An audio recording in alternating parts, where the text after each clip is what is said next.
So my daughter, Courtney, she turns 16 on Tuesday. I'm terrified, but whatever. All right, part of life, moving forward.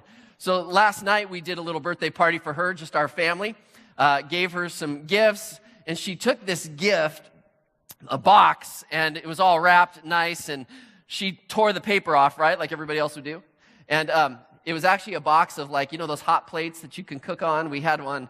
Got one for our garage when we remodeled our kitchen, and she's like, awesome. She's like, do I have to move out? Or like, what's happening? I'm only 16. And I said, no, open it up. So she opened it up, and there was some other stuff in there. Actually, I'll tell you what was in there. I love my daughter. 16 years old, like, what do 16-year-olds want? She wanted camo wear so we could go hunting together. I got the best 16-year-old daughter in the world. So I look at other dads. I even wrote this in her card. I'm like, I look at the stress that other dads have who have 16-year-old daughters. Like, my daughter's a delight at 16. And so I'm blessed. So I just thought I'd brag about my daughter this morning. That's all I really wanted to do. Actually, she takes this box, opens it, and tosses the box in the trash. And she's messing around with her gifts and trying them on and stuff. And that's awesome that she didn't care about the box because the gift was inside.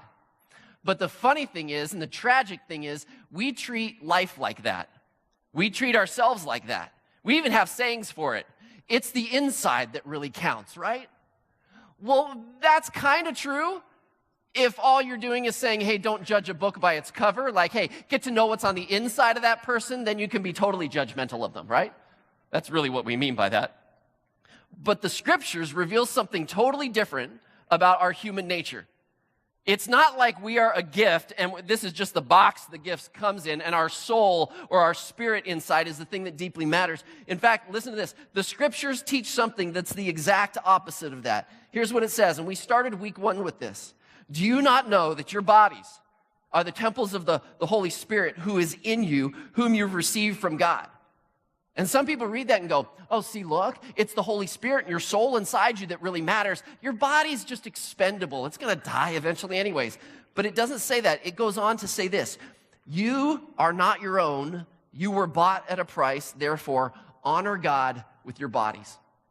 If you've been following along in this whole life series, you know that our bodies, our relationship with God, our relationship with each other, how we do intellectually, emotionally, our physical nature, they're all tied together. So here was our goal in this whole life series.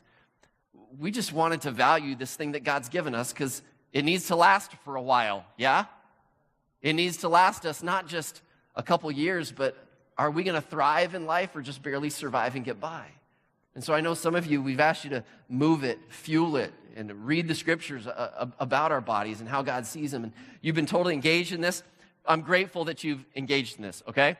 So even though we're kind of ending our series, it's not ending because hopefully your habits have changed a little bit. This morning, every week we've shared someone's story with you who's undergone some kind of physical transformation. And then we've taken the scriptures and read the scriptures and studied and made a spiritual application out of that. But you know the one thing I haven't done, and I've intentionally not done this, I didn't give you a whole lot of tools like, hey, here's the foods to eat. Or here's kind of the exercises to do, or here's how to think about it just physically, because you can go learn a lot of that on your own. And by the way, what works for one might not work for the other, you know, certain kinds of foods, and okay, we get all that.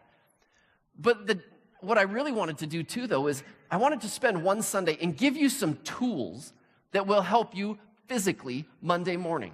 So this is that Sunday. It's going to be a little different today.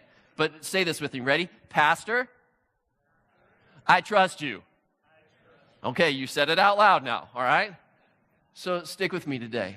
Today we're going to do a video teaching because someone much smarter than myself in this area of physiology and health, I'm going to have him speak. I was first introduced to Jack Groppel at the Leadership Summit probably 5 years ago now. And Jack Groppel is an expert on health, and he works for the Human Performance Institute, wrote a book called The Corporate Athlete. The Corporate Athlete is a book not written for elite athletes, even though that's some of his clientele. His concept was this: you guys working in corporate America, you're out there trying to perform at a certain high level, to stay engaged in your work, to manage your energy. And the truth is, we do things that defeat us in trying to keep engaged and keep our energy levels high. And so here's what we're going to do this morning. I want you to watch a talk from Jack at Groppel. Our staff, some of our staff, about 4 or 5 of them, watched this live in Chicago. They came back and they said, listen, this talk is perfect for what we're doing in our whole life series coming up. We got to show this in service. So here's what we're going to do today. I'll come back up after this is done. But take a look at this. This is Jack Groppel talking about energy management. It really fits with where we're at in our whole life series. So take a look at this.